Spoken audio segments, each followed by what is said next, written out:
He showed up every morning, same brown cap, same old watering can. No one really noticed him. Most thought he was just some quiet old man puttering around the courthouse garden. Until one day a young officer stopped him, demanded ID, told him he had no right to be there. And when the old man said, "I designed this building before I left for Vietnam," the officer laughed and said, "Yeah, what's next? You built the White House." What happened next silenced the entire town. Even the mayor took off her hat. Welcome to Grateful Stories, where tales of compassion and kindness are told. Let's uncover what really happened. Cooper Ridge, Texas, was the kind of town you'd forget on a map unless it raised you. It sat quietly between cotton fields and sun-bleached highways, a few hours from anywhere bigger. The town square had a diner that still served coffee in chipped mugs, a feed store with more stories than grain, and a courthouse made of red stone that seemed to hum with heat even in January. But lately, things were changing. A new wine bar had opened where the old boot shop used to be. Two yoga studios now sat across from a boarded-up lumberyard. More and more. The streets filled with unfamiliar SUVs and people wearing ironic t-shirts that said "Small Town Soul." Cooper Ridge was shifting. Some said it was progress. Others just called it polite forgetting. But every morning, at exactly 7:05, one thing never changed. A thin, slow-moving man in a faded brown cap would appear at the northeast corner of the courthouse lawn. Luther Doyle, 85 years old. He carried a dented metal watering can in one hand and walked with the careful balance of someone who respected pain. His back was slightly hunched. His clothes were plain. His face bore the quiet permanence of time. And he would water the flower beds. Pansies in the winter, petunias in the spring, always planted in a neat ring around the flagpole. Some of the younger locals called him the weird flower guy. They didn't mean it cruelly, just carelessly. To them, he was just an old man who never left town, who didn't use a phone, who always tipped exact change. The kind of man who faded into the background unless you needed directions or wanted to borrow a shovel. But the older folks, they just nodded when he passed. Never said much, just tipped their hats or murmured a soft, "Morning, Mr. Doyle," as if they remembered something no one else had bothered to write down. Luther didn't speak often. He didn't post online. He didn't attend town meetings or sit on benches for small talk. He watered, then he went home. And in a town that kept forgetting its roots, Luther Doyle quietly, stubbornly remembered. On a Monday in late March, the sun broke through a sky heavy with pollen, and Luther made his way toward the courthouse lawn as usual. His steps were slow but steady. The watering can clanked softly against his leg. The flowers were in bloom early this year, deep blue and violet pansies arching their petals toward the morning light. He knelt gently, tipped the can, let the water trace small paths through the soil. It was the kind of act no one notices, except someone did. Officer Tyler Briggs, 26 years old, had been assigned to Cooper Ridge less than 2 weeks ago, transferred from Fort Worth after requesting slower pace, more order. What he didn't mention was the disciplinary note on his file for excessive use of authority in non-hostile encounters. He didn't think of himself as harsh, just efficient. Cooper Ridge, to him, was a chance to get it right. He wore his uniform neat, kept his boots polished, logged every parking violation to the minute.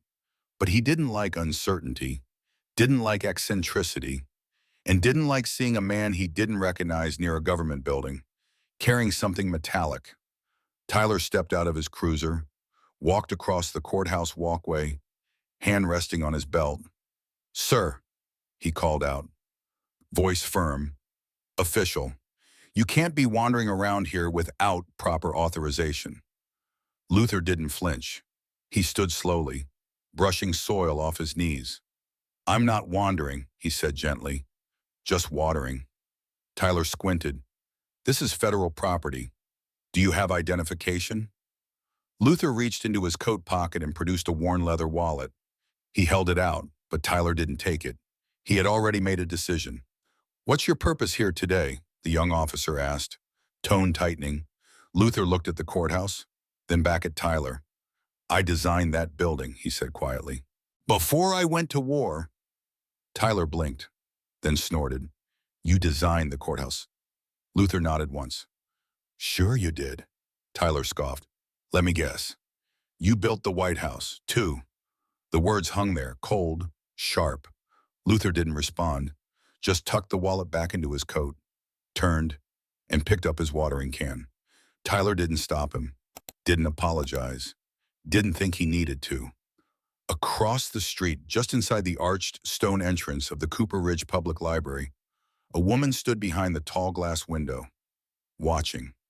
Ruth Ellison, 71 years old, head librarian for over 4 decades, keeper of dusty maps, forgotten plans, and original blueprints. Her fingers trembled slightly as she reached for her phone.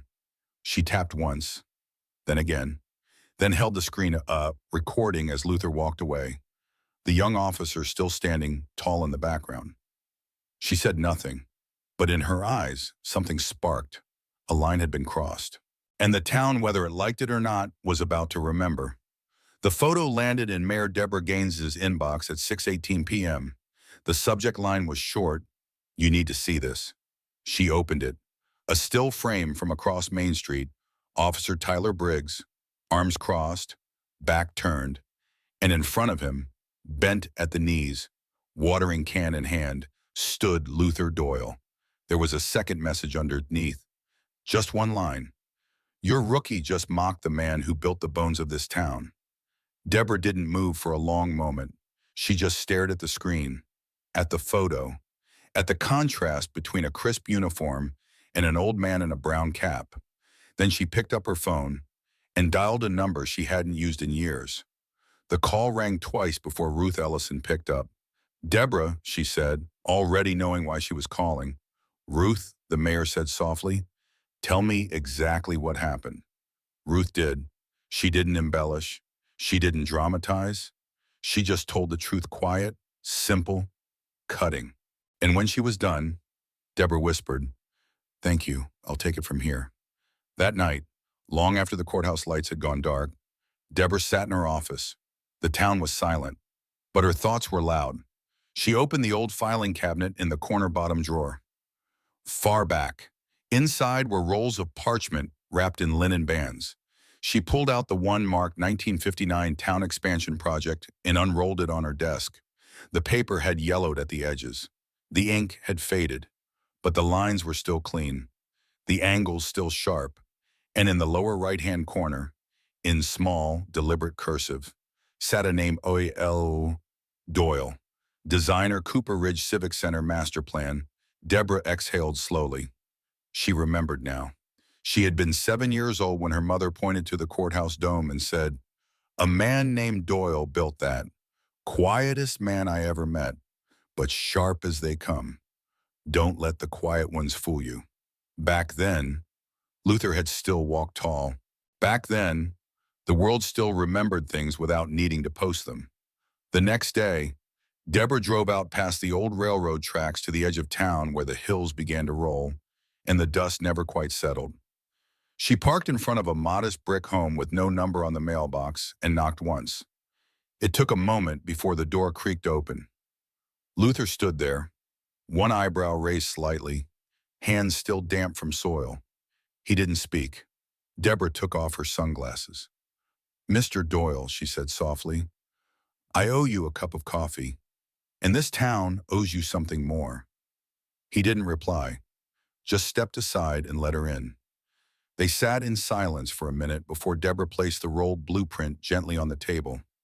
Luther's eyes lingered on it, then on her, then back on the lines he had once drawn in a trailer with no insulation, sweating in a Texas summer. You still have that, he asked, voice thin but steady. I never let it go, she replied. He gave a faint nod, then looked out the window. Deborah followed his gaze past the trees, past the hill, to the steeple of the courthouse just barely visible in the distance. You designed it before you were drafted, didn't you, she asked. He nodded again. I was 24, he said, fresh out of UT Austin. Thought I was going to design libraries and schools, maybe a chapel or two, not trenches. Her voice lowered. Vietnam, 1960, he said. They needed engineers. I went. She let the quiet hold for a moment. I read the report.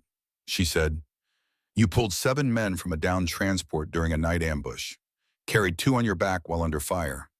He didn't react, just sipped his coffee. "Why didn't you ever accept the medals?" she asked. He set the cup down, then looked her in the eyes for the first time. "Because it wasn't a war anyone wanted," he said simply, "but the country called. So I served. That was enough." After he returned from Vietnam, Luther didn't ask for parades. He didn't ask for recognition. He came back to Cooper Ridge, bought a second-hand drafting table, started drawing again. For years, he repaired printers, mapped plumbing for schools, sketched back porches for neighbors. He didn't sign anything. He didn't need to. He just built what needed building. And when arthritis came, when walking hurt, when time started to fold in on itself, he watered the flowers. Because someone had to. Because that soil held more than seeds. Back in the mayor's office, Deborah sat with her staff that evening. She laid the blueprint out across the conference table. "Let them see it. This town is standing on the work of a man we've forgotten," she said. A beat passed. Then her assistant, Carla, whispered, "I thought he was just the groundskeeper." Deborah smiled, not unkindly, just knowingly. "No," she said, "he's the foundation." She stood, straightened her jacket. "Get the permits. I want a public ceremony. Quiet, but clear. He doesn't want medals, but he's going to get a name." That night, Deborah stayed late in the office. She took out a pen, and beneath Luther's signature on the blueprint, she wrote in honor of the man who drew the lines, and then walked every one of them.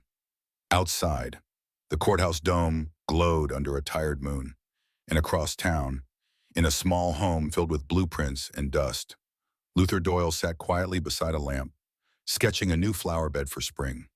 Still serving, still building, still here.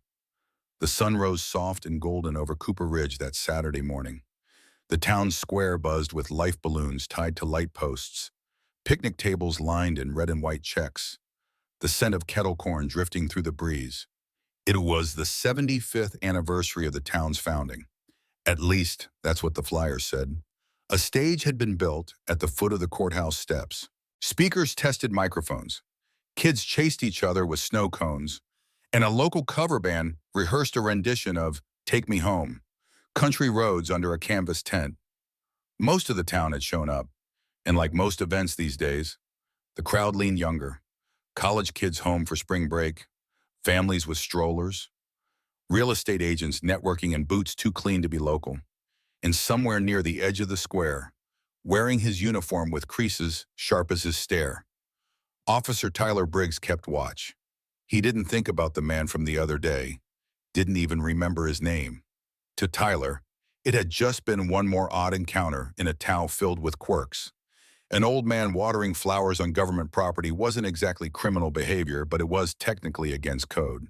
He'd handled it, done his job, moved on. By noon, the mayor's staff had gathered behind the stage. The program was running smoothly, bounce house up, corn dogs sold out twice, choir group finishing their second round of patriotic medleys. Then someone handed Mayor Deborah Gaines a black leather portfolio.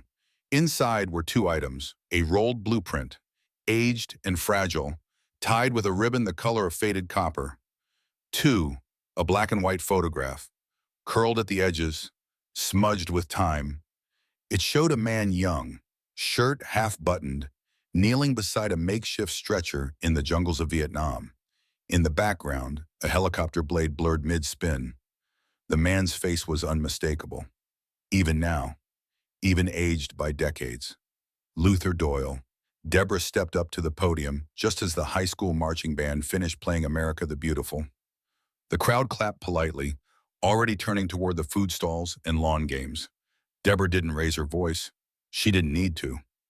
"Before we move on," she said, "I'd like to take just a few minutes of your time, not to talk about fireworks or funnel cake, but about memory and debt."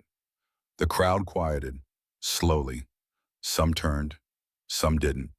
But something in her tone steady, reverent, carried. Deborah unrolled the blueprint on the podium. letting the wind catch its edges before flattening it with both hands. "This," she said, "is the original design plan for this courthouse, dated 1959. She held it up briefly. Let the paper speak. Let the past and breathe. It was drawn by a 24-year-old man, a fresh graduate from the University of Texas. He'd never built anything larger than a porch swing, but he came to Cooper Ridge, and he helped imagine a future here. A dome, a town square, a place to gather, a place to belong. People had begun turning back, eyes narrowing, brows furrowed in thought. Then she lifted the photo, and 6 years later she continued. That same man found himself half a world away in a jungle where no one spoke English, where the air burned and the nights howled. His transport was hit. The radio failed. He carried 7 men through enemy fire, one by one, back to safety. He never asked for a medal." She paused. "He said it was a war no one wanted, but the country called. So he served."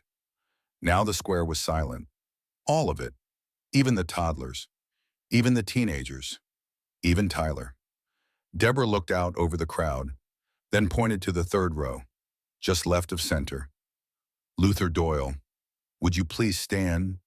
He rose slowly, not for drama, not because he wanted to, but because he had been asked, and Luther Doyle always honored what he was asked.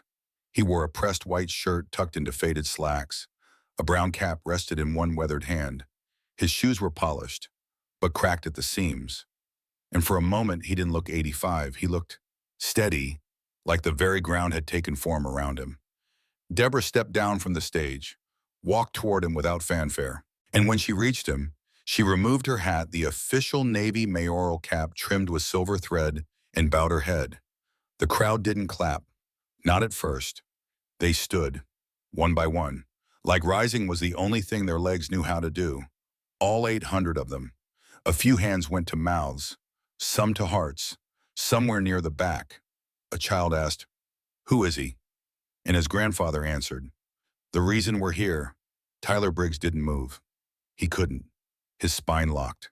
His eyes fixed on the man he'd brushed aside just days before. The man who, without raising his voice, had just shifted the weight of an entire town. He felt a presence beside him. Officer Ray Delgado, 63, stood still in his crisp khaki uniform, hands folded behind his back. Delgado had served 30 years in Cooper Ridge, never sought promotion, never transferred out. He leaned toward Tyler, not angry, not smug, just tired. "I was 12, he said quietly, "when I crossed the East Footbridge for the first time. The one behind the post office?" Tyler blinked. "Okay." Delgado looked him in the eye. "He designed that bridge." Tyler's mouth parted slightly. Delgado continued. "Man built this town, son, with his hands, his pencil, his silence. Don't ever mistake quiet for insignificant. And don't forget whose shoulders you're standing on. Back at the front." Luther looked around. He didn't smile, but something softened in his jaw, in his eyes. He lifted the cap in his hand, not high, just enough, then placed it back on his head. One of the petals from the courthouse flower beds fluttered across the brick path. It brushed his shoe, then kept going. No speech was made, no plaque unveiled. But that moment when an old man stood, and the town stood with him, that was enough. That was history, written not in ink, but in quiet acknowledgement. The Monday after the ceremony, Cooper Ridge felt different. Not louder, not flashier, just more aware. At sunrise, the courthouse bells rang as usual. Kids still skateboarded through the square. The coffee shop still served 2 sweet lattes. But something beneath the surface had shifted. People held doors a second longer. They looked each other in the eye a little more. And every morning, without fail, Luther Doyle still arrived with his watering can. No speeches, no headlines, just the soft scrape of boots on gravel and the rhythmic pour of water into thirsty soil. It started with the school. A history teacher at Cooper Ridge High invited Luther to speak. He politely declined. So instead, the class came to him. They stood in a semicircle one Friday afternoon, clipboards in hand, eyes curious. Luther didn't talk much. He just showed them how to read a blueprint, how every line, every angle tells a story, how a building breathes when you think about who will walk through it, not just what it looks like from the street. One student whispered, "He's like a sculptor with graph paper." The next week, the architecture department from Austin called. They'd heard the story, seen the photo. They asked for permission to conduct a walking tour of Luther's original designs around town. Luther shrugged, said, "If they want to walk, let them walk. The sidewalks will hold." The elementary school joined next. A bulletin board titled Mr. Doyle's Town went up outside the library. It was filled with crayon drawings, little courthouses, tiny bridges, flower beds with smiling faces. One picture showed an old man in a brown cap holding a watering can as big as his body. At the time, in a second grader's shaky handwriting, it said, "He helps the town drink." Luther chuckled when he saw it. "Smart kid," he said. Then came the podcast. Two former students from the community college started it. They called it The Man Who Never Needed a Medal. They told Luther's story episode by episode, his blueprints, his service, his silence. They interviewed people he'd drawn plans for and never charged. They recorded an entire episode in front of the footbridge he'd designed in 1961. It hit #1 on Texas regional charts for a week. Luther never listened to it, but he did nod when Ruth told him, "You're trending now, Mr. Doyle." He replied, "Guess I better comb my hair." One quiet morning, Officer Tyler Briggs appeared outside the courthouse garden. He didn't bring a camera, didn't wear sunglasses. He just walked up while Luther was adjusting a flower stake. For a long moment, he said nothing. Then, wordlessly, he bent down, picked up a small hand shovel, and began helping. No apology, no speech, just a slow, silent rhythm, working side by side. And when they finished, Tyler stood, brushing dirt from his palms. He looked at the building, then at Luther, then simply said, "Thank you for drawing it strong." Luther didn't answer. He just nodded once and handed the young officer a watering can. The library building got a new plaque a month later. It was small, bronze, unassuming. It read, "A Doyle Public Works Hall, dedicated to the man who made space for the rest of us." Inside, on the back wall near the blueprint archives, another inscription was carved into reclaimed wood. "The project I most wanted to build was gratitude without needing a name. LD." Ruth ran her hand across the lettering the first time she saw it. Her voice caught as she whispered, "You built it, Luther. Whether they knew it or not, you already did." And still, Luther watered it. He kept his same routine, same bench, same cap, same walk home. But now, sometimes, a few younger folks would stop and offer to carry the can, or ask how to trim a hedge, or just sit quietly nearby, not needing to speak. He never turned them away. He just adjusted the flow and said, "Let the water do the talking." One afternoon in early April, a soft knock echoed through Luther's small front porch. He opened the door to find a girl, maybe 10 or 11, clutching a manila folder against her chest. Her cheeks were flushed, her shoes dusty from the walk. "Are you Mr. Doyle?" she asked, breathless. He nodded. I, I'm doing a project for school," she stammered, "on people who helped build Cooper Ridge, and they said you were first." Luther leaned on the door frame, eyebrows slightly raised. She held out the folder. "I wrote about you," she said, "about the courthouse and the bridge and how you still come to water the flowers." Then, almost in a whisper, Would you sign my report?" Luther blinked slowly, then reached for a pen. He didn't write much, just his name, small and neat at the bottom of the page. But then, before handing it back, he added something more. 3 words, underlined once, "Keep building gently." She beamed, and in that moment, Luther Doyle smiled too. Not wide, not loud, but real. He stood at the threshold long after she left, watching the road, listening to the wind. It carried the faint sound of hammers in the distance, someone repairing a fence. A baby cried, then giggled. The church bell rang twice. And Luther, he stepped off the porch, watering can in hand, back to the flowers, back to the roots, because some men don't carry titles. They carry foundations, and they never stop walking the lines they once drew. In our darkest moments, kindness still finds a way, often in the quietest places. Not everyone who helps wants recognition. Some just need to know that today, someone isn't going hungry. And sometimes, that alone is enough to change a life. You may forget the story, but if no one retells it, history stays silent forever. Subscribe to Grateful Stories, where justice is honored, kindness is remembered, and no act of quiet heroism is ever lost.